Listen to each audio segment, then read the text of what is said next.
अथ श्री वामन पुराणम अथेकोनपंचाशो अध्याय हिंदी अनुवाद। चार मुखों की उत्पत्ति कथा, ब्रह्माकृत शिव की स्तुति और स्थाणुतीर्थ का महात्म्य। मार्कंडेय ने कहा, निष्पाप, चार मुखों और ब्रह्मोश्वरों की उत्पत्ति को विस्तार पूर्वक सुनने की मेरी इच्छा हो रही है, अतः आप उसे सुनाने की कृपा करें।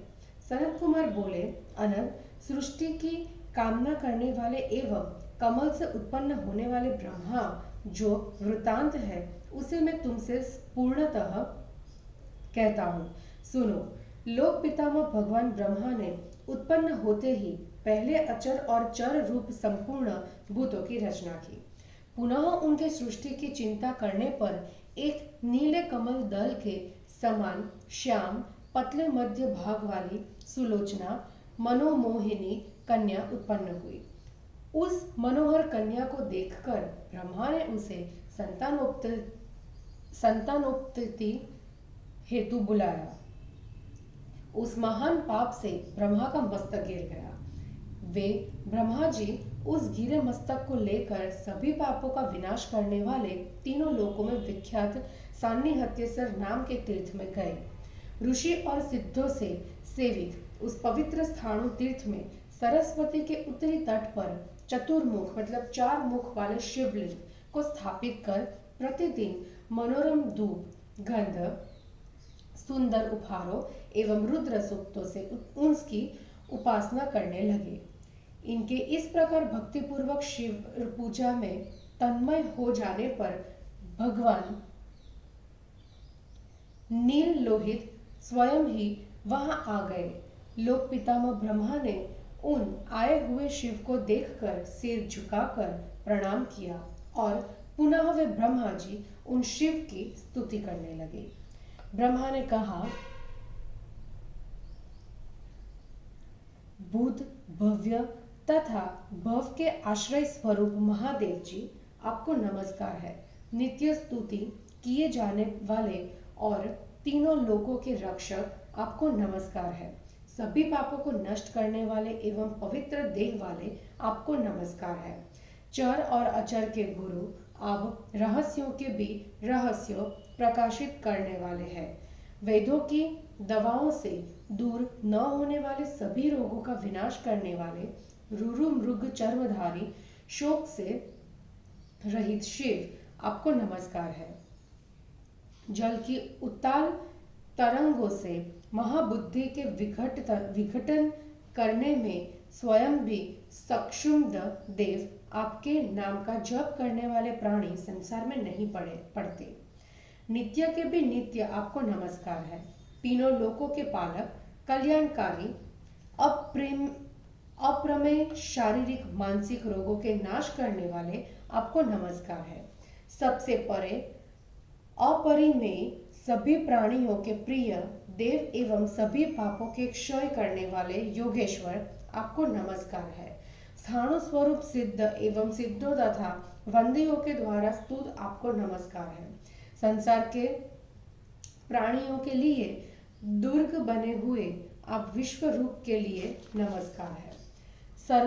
सर्पराज के द्वारा बखानी गई महिमा वाले सर्पराज के बाजूबंद एवं माला धारण करने वाले भास्कर स्वरूप, आपको बारंबार नमस्कार है। इस प्रकार स्तुति किए जाने पर शंकर ने ब्रह्मा से कहा, ब्राह्मण, जो कार्य अवश्य भावी है उसके विषय में आपको कभी भी चिंता नहीं करनी चाहिए। पहले वराह कल्प में मैंने आपका जो मस्तक अपहृत किया था, वही चार मुख हो गया। अब वह कभी विनष्ट नहीं होगा। इस सान्निहित तीर्थ में भक्ति पूर्वक मेरे लिंगों की प्रतिष्ठा करके आप सभी पापों से छूट जाएंगे। प्राचीन काल में सृष्टि रचने की इच्छा से आपने मुझे अनुप्रेरित किया था, अतः मैं ऐसा ही होगा, यह कहकर भूतों के देश में रहने वाले की भांति दीर्घ काल तक तप करके सन्निहित में विलीन होकर स्थित रहा। उसके बाद आपने बहुत दिनों तक मेरी प्रतीक्षा की। फिर आपने अपने मन में सभी प्राणियों की सृष्टि करने वाले का ध्यान किया। तब उन्होंने मुझे वहां जल में विलीन देखकर आपसे कहा कि यदि मुझसे अन्य कोई बड़ा पहले हुआ न माना जाए तो मैं प्रजा की सृष्टि करूंगा। आपने कहा, आपके सिवा कोई दूसरा अग्रज पुरुष नहीं है। ये स्थाणु जल में विलीन तथा विवश पड़े हैं। आप मेरा कल्याण करें। फिर उन्होंने दक्ष आदि प्रजापतियों तथा समस्त भूतों की सृष्टि की। इस तरह जिन्होंने इस 4 प्रकार के प्राणी समुदाय को उत्पन्न किया, सृष्टि होते ही वे सभी प्रजाएं क्षुधित हो गई और प्रजापति को खाने की इच्छा से उन्हीं पर लपक पड़ी। जब उन्होंने उन्हीं का भक्षण करने की चेष्टा की, तब त्राण पाने की इच्छा से वे पितामह के पास दौड़ कर गए और उनसे बोले, प्रजाओं की जीविका का विधान कीजिए। फिर आपने उन्हें अन्न मतलब जीवन साधन प्रदान किया। अचल प्राणियों की महौषधियां और निर्बल चल प्राणी शक्तिशाली प्राणियों के अन्न बने। इस प्रकार जीवन निर्वाह के लिए प्राणन शक्ति का विधान हुआ। फिर सभी प्रजाएं अपने स्थान को लौट गए। फिर तो वे सब परस्पर प्रेम पूर्वक रहकर बढ़ने लगे। प्राणी समुदाय के बढ़ने एवं लोक के गुरु आपके हर्षित होने पर मैंने उस जल से निकलकर प्रजा को देखा। उसके बाद अपने तेज से उत्पन्न हुई उन प्रजाओं को देखकर भारी क्रोध से भरकर मैंने लिंग को उखाड़कर फेंक दिया। तालाब के बीच में फेंका गया वह लिंग ऊपर स्थित हो गया। तभी से वह लिंग संसार में स्थाणु नाम से प्रसिद्ध हो गया। इस लिंग का एक बार भी दर्शन करने से मनुष्य सभी पापों से छूटकर मोक्ष पद प्राप्त कर लेता है, जहां से वह फिर नहीं लौटता। कृष्णाष्टमी के दिन मन को शांत समाहित कर इस तीर्थ में निवास करने वाला व्यक्ति आगम्यागम से होने वाले सभी पापों से छूट जाता है। ऐसा कहकर भगवान महादेव वहीं अंतर्हित हो गए। पाप के शोधन हो जाने के कारण ब्रह्मा ने भी चतुर्मुख महादेव का पूजन कर तालाब के बीच में देवाधिदेव शिव के लिंगों की सृष्टि की। पहले तो उन्होंने हरि की बगल में ब्रह्मसर को स्थापित किया और दूसरा अपने आश्रम ब्रह्म सदन का निर्माण किया। उसी की पूर्व दिशा में ब्रह्मा ने तृतीय लिंग को एवं सरस्वती नदी के तट पर चतुर्थ लिंग को प्रतिष्ठित किया। जो प्राणी उपवास व्रत पूर्वक इन पवित्र और पापनाशक ब्रह्म तीर्थों का दर्शन करते हैं, वे परम गति को प्राप्त करते हैं।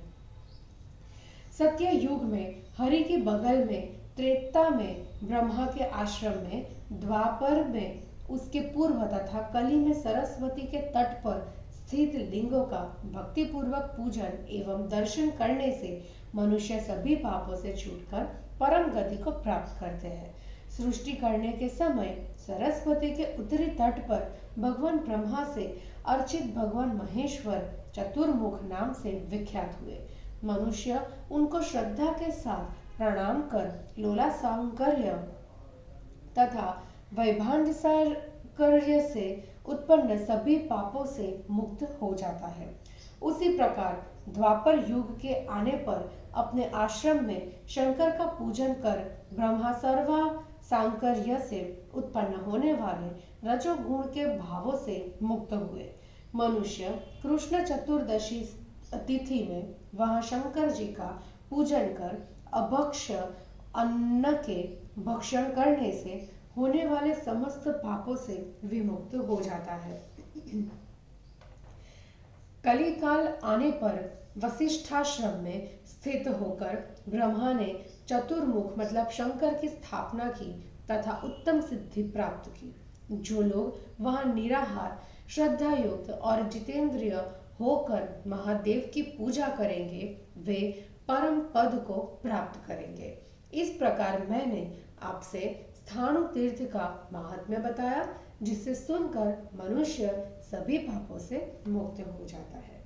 और इस प्रकार श्री वामन पुराण में 49वां अध्याय समाप्त हुआ।